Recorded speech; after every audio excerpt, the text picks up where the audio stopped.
Okay, good morning, everyone. Welcome to the Digital Media Zone at the COP22. We are going to start today our series of panels talking about climate change and the past and future of sustainability. And we have with us Claus Stig Pedersen, who has been head of corporate sustainability for Novozymes for 10 years. He has extensive experience and career working on sustainability issues. Working with the UN Global Compact.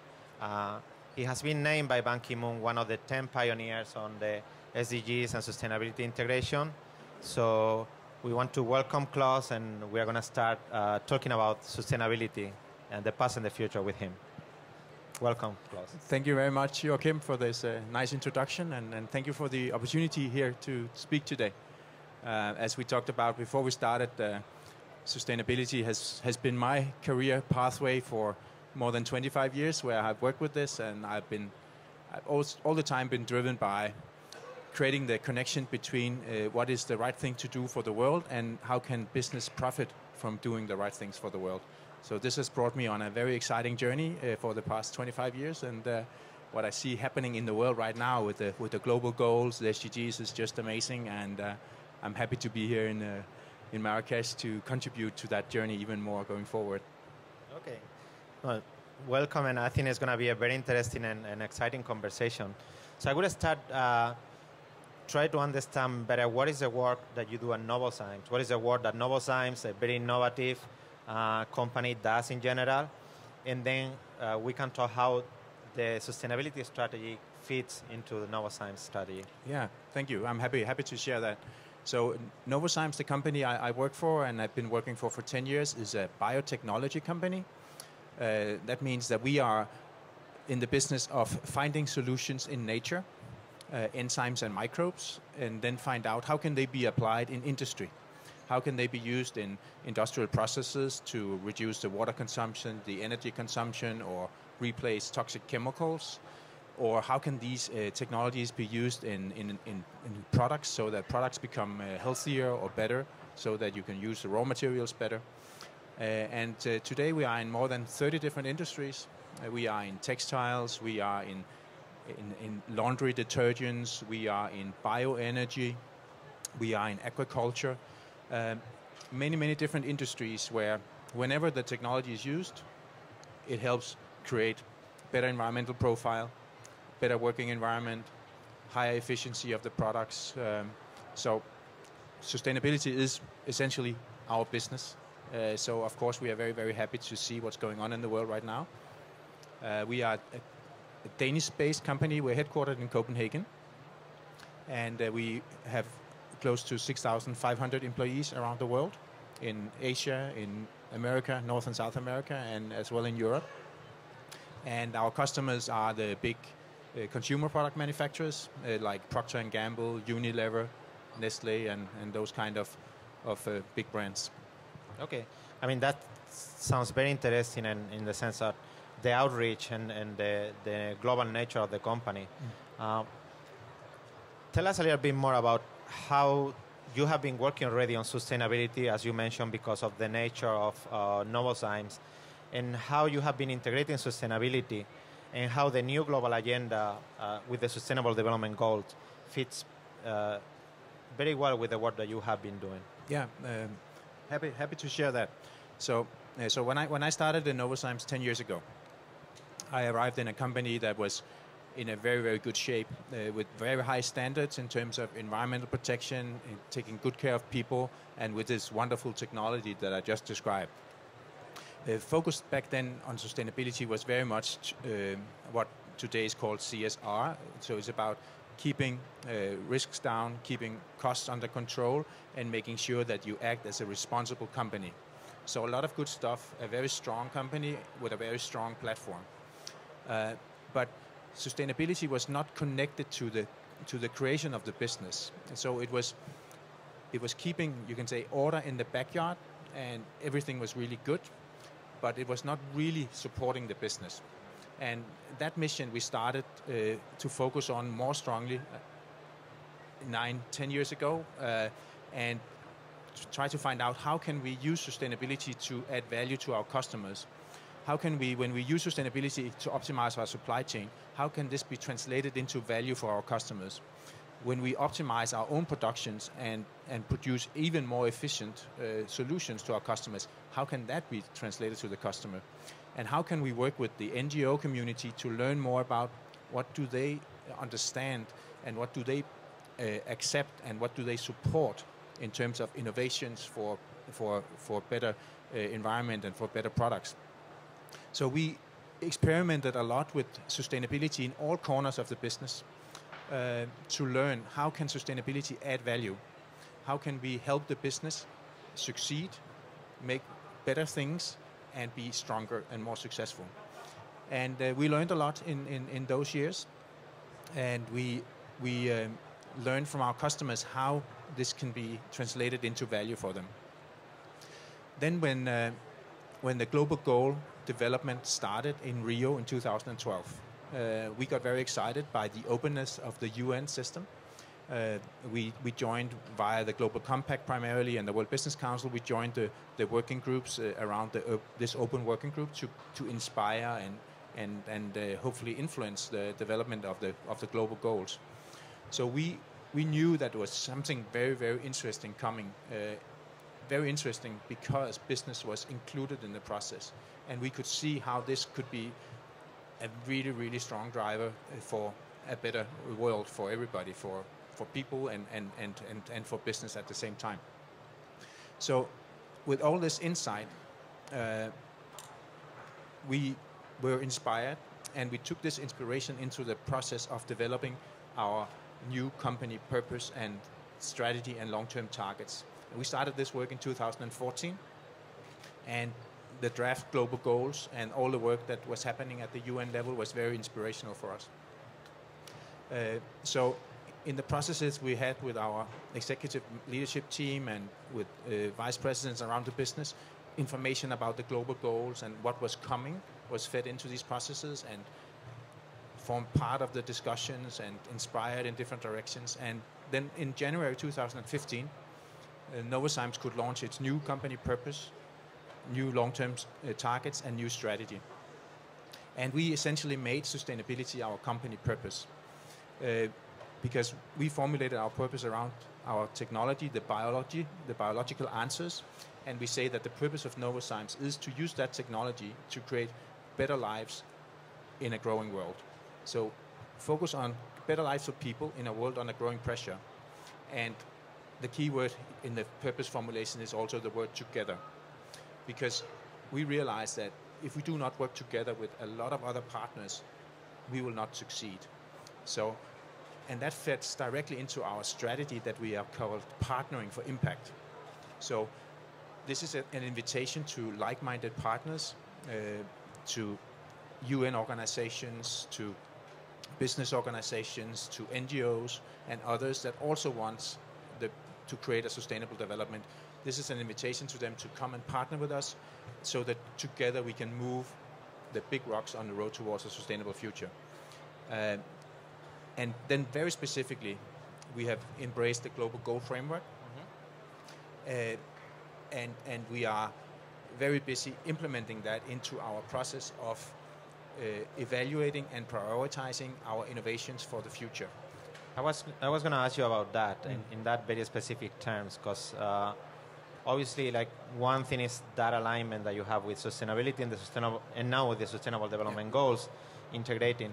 I was going to ask you specifically if you have like a couple of good examples of what that means for Novozymes, and related to that, what are the challenges of implementing? One, I understand for what you have been saying.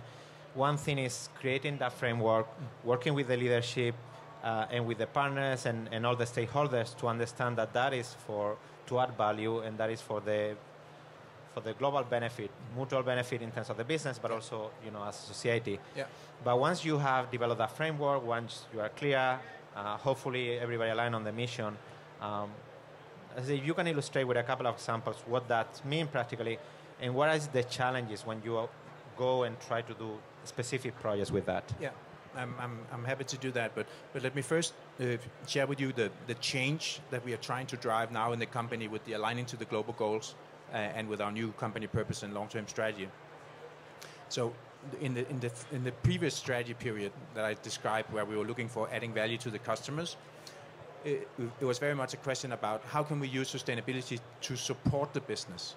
So business has set its direction, and we were then looking for support from sustainability to succeed. What we are trying to do now is to use sustainability and the global goal framework as a lens or a crystal ball to look into the future, because we believe that the global goals is the best forecast for what is going to be a priority and what is needed in the world in the next 15 years. And business always asks for long-term clarity to set direction and to make priorities and investments. And I'll say we have it. With the global goals, we have a fantastic forecast for what is going to be needed in the world in the next 15 years. And for those businesses that can innovate solutions for that, they will also be the most successful businesses. And that's what we believe. And that's why we have taken this step to say, let's use the global goal framework to look into the future and then identify the innovations that we can make and have to make to be successful 5, 10, 15 years down the road. And very specifically, we have scanned our innovation pipeline, all the products and processes and business models and what have you that we have in our innovation pipeline. We have scanned them using the global goal framework, and then we can understand which of those innovations has an extraordinary contribution to the global goals, which has extraordinary contribution to climate, which has extraordinary contribution to creating more or better quality food or jobs in rural areas. So we are able to connect our innovation pipeline to the global goals. And we have then selected the 10 most promising innovations, and we have named them Globe Stars. They are innovation opportunities that has an extraordinary contribution potential to the global goals. And the process we're in right now is to find out how can we identify and mobilize accelerators for those innovations in the outside world. Because we believe that when we have an innovation that can contribute extraordinary to those global goals, there must be somebody out there that would like to work with us on that. There must be somebody out there that would like to be our partners to create that impact. And that's the name of our strategy, Partnering for Impact. So we are right now jumping into this process of going out and identifying, we call it friends and funds. So friends, NGOs, and other partners that will collaborate with us and help us understand what does the better future look like for that innovation and how can that be accelerated. And funds, because we also see that there's a lot of money flowing towards the global goals and seeking to help accelerate global goals implementation. And perhaps some of these money could be used for the benefit of some of our partners out there or for developing the pathway for our business. We don't know. This is new territory, but we are very excited about it, and we are definitely prioritizing it and working very hard to make it a reality. Yeah, I mean, that's obviously like exciting and you know, especially on that area of the innovation and identify, which I guess is one of the tasks of this global community, identifying what are the levers or what are the expeditors for the SDGs. What would you say to companies and other businesses who would, first of all, that want to partner with you or they have their own business line, when they would say that there may be some conflict between the business purpose or the profit and the sustainability area? Is this always the case? It's just a short-term conflict? In the long term, there is always a win-win situation. How do we deal with that, you know, the environmental, social, especially economic on the business model? How do you overcome that barrier, that contradiction? Yeah. Clearly today it is the case because pollution is too cheap. It pays to pollute. It's too cheap to emit CO2 emissions. We all agree to that. We are an advocate for putting a price on carbon so that it better reflects the cost for society. And you see that in many areas of sustainability that pollution pays. And of course that's a problem. Hopefully the global goal movement will help change that situation so that we have a better reflection of what is good for the world and what is then priced in a different way so that sustainable business becomes better business. And that is what we hope, and that is what we advocate for, that the global goals will help drive that situation, so that in the future you can say, there's this economist Friedman says the business of business is business, and he's right. And I hope with the global goals we can say that the business of business is sustainability, because this is what is also paying off in the long run. But right now we have a situation where we could do a lot more if we had a better pricing on environmental aspects. But to the companies that feel locked in that situation, I just have to encourage them to look long term and to believe that prioritizing and innovating for a sustainable future as guided by the global goals is the right approach in the long term, because this is going to change the world in the next 15 years. Even if just half of the global goals will be realized, then it's going to be really big changes. And I think the companies that find their space in that universe, the companies that innovate solutions for those needs, will be the most successful companies in the future. I'm going to ask you a last question, and also to wrap up the discussion, because we have been talking a lot about obviously the role of companies, and you know, as Novozymes as an example of many other companies that have this long-term vision of including sustainability. What would be the role of the different stakeholders? I know it's a broad question, but you know, a little bit as a summary. How is it working with international organizations and government to really drive that process? What is the balance between regulation and restrictions? We're talking about like carbon pricing, which is more like a business.